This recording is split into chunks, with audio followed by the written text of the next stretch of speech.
Guys, welcome back to part 2. Please do subscribe and go check out the first part.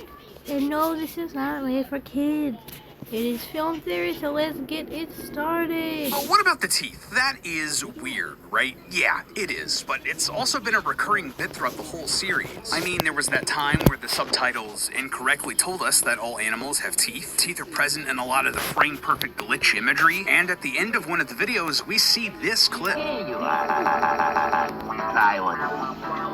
You don't want to. This was pulled from an educational stop-motion animation called The Munchers, a fable meant to help children take care of their teeth. Here you are, little muncher. Try one. Teeth are everywhere in this series, but why? Well, that could point to a couple of things. Firstly, teeth dreams. Stick with me here. Have you ever had a dream where your teeth just get really loose and start falling out of your head? If you have, you're not alone. It's actually a fairly common dream, with philosophers dating back all the way to ancient Greece trying to figure out what they mean. One of the most popular modern interpretations of this is that the teeth in your dreams represent power. Teeth are tools used to bite, to rip and tear, so that makes sense. Well, Gooby is obsessed with teeth precisely because they represent power in the subconscious human brain. And that would matter to Gooby because Gooby is literally a thought manifested into reality. See, back in the Learn Animals video, we encounter another glitch, but this one is different. It's less of a glitch and more of an interruption where we stay on this series of monologues for a long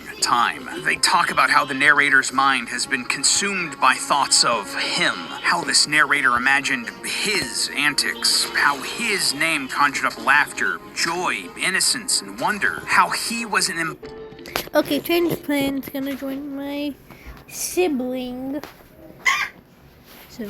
embodiment of childhood itself, and then how he was a manifestation of the narrator's desires, his aspirations, willing itself into existence through the narrator's mind. Most importantly, though, this being started taking the wheel, started pulling the strings enough so that the Also, guys, never mind, I'll tell you.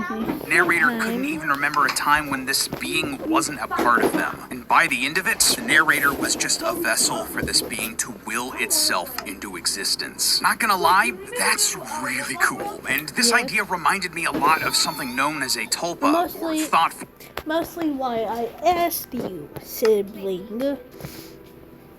These are beings that come into existence through the sheer force of someone believing in them hard enough. Basically, Gooby here is not a real being, but was made real because of whoever imagined him. But this does leave one major dangling thread. Who made Gooby originally? Who was the narrator who brought Gooby into existence? Well, we can get a pretty good idea of that, too. Throughout the glitches, we can see a sharply dressed man wearing a realistic Gooby mask, surrounded by an audience of children. Given the width of the man's jacket lapels, the sort of celluloid yellow aesthetic of the images, and the audience of kids that he's talking to, this is giving some real 70s show energy to me. See, in the early days of TV, particularly between the 50s and 70s, a lot of sitcoms and children's programming was filmed in front of a live studio audience. This clip from Howdy Doody gives you a pretty good example of what I mean. So it looks like this guy is the originator of Gooby, and that he hosted a show as Gooby sometime during the 1970s, wearing a mask to physically embody Gooby to help him take the wheel. Then, at some point, Gooby made the jump from this sort of classic broadcast TV style program to something digital, and we know that for a fact for a few reasons. Firstly, we often see Gooby 5 nights. 5 minutes. Realism or not? Realism is the one that has the thing with it. The mushroom? Uh-huh. Yeah. Anyway, 5 nights. 5 minutes in lives I took before my time. Yeah. It's alright. They'll be fine. Stuck inside my. Yep. That's chaotic. Oh, Well, can I guys. keep inventory? Oh my gosh. You can just edit it. So that's gonna take a few. Wait, you So can add keep inventory right after? yeah. turn into sort of rudimentary wireframes, which are the backbone of modern 3D animation. Secondly, the dates on the missing persons posters point to them happening sometime in the 2020s. And hey, let's be real, I doubt there are going to be many kids watching anything that isn't digital these days. When you step back and look at all of these pieces on the table, the puzzle becomes so much clearer, and it explains so much. Why is Gooby taking the form of a call and response TV series? If kids hear his question and believe that he's real enough to answer him, that would make a Tulpa, a being that can only exist if people believe it exists, more powerful. Why would Gooby be obsessed with teeth? Well, if teeth represent power in your dreams, and dreams come from your mind, a Tulpa would be obsessed with them. Why is Gooby targeting kids and kidnapping them? Well, if kids watching his show aren't playing along, aren't believing in him enough to answer his questions the way he wants, when he wants, they'd be making him weaker. Plus, do you know what children happen to have more of than adults? Teeth. Yeah, kids are born with all of their teeth. They're just inside of their skull. And kids just tend to be far more imaginative than adults. Like literally, multiple studies have concluded that people become less creative as they age just because they settle into mindsets or worldviews. So again, Gooby would want that additional imagination to help him manifest in reality. The pieces just line up far too well. At this point, there isn't quite enough information to truly solve the mystery of what's going on here in Gooby. There are a lot of dangling threads that we just don't have great answers for. For example, there are other clips from nature documentaries sprinkled throughout the series. It's because of their large and complex brains that mammals are able to pass survival information from generation to generation. And another picture that pops up repeatedly in the glitches showing this man from the 1930s or 40s. And then there's the song that plays over the narrator's creepy monologue. This thing? I feel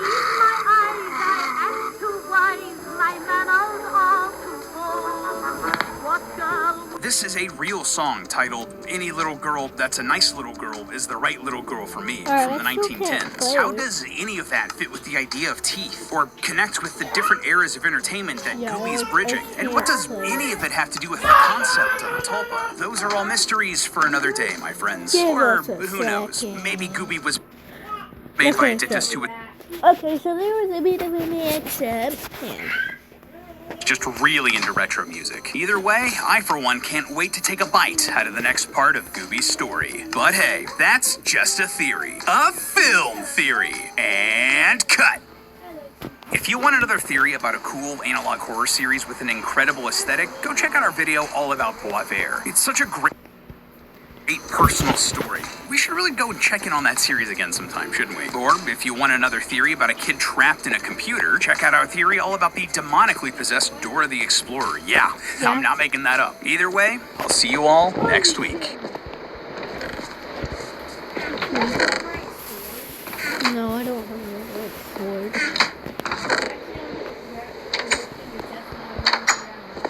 Oh, girl, what the... Did you grab my netherite sword? Don't touch my stuff, girl.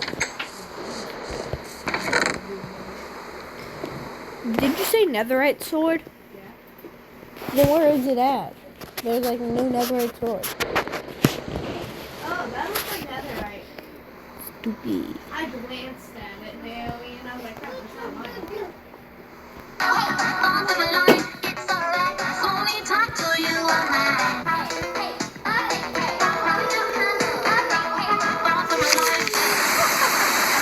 Hey there, friend. Welcome back to the neighborhood. Today we're going on an adventure. But first, we'll need supplies. Let's go to the store. Can you click on the equipment store? That's right. We need to go to the sporting goods store. Today, we're going on a hunting adventure, so we're going to need to protect ourselves. What weapon should we bring? I think we'll need something a bit bigger than that. That's better. Look at that. We're ready to hunt. Where should we hide? Too cramped. We can't hide back there. I'm waiting for you in your closet. Sweet dreams. Hello, Internet! Welcome to Game Theory, the show that regrets the things it had to do to make this video.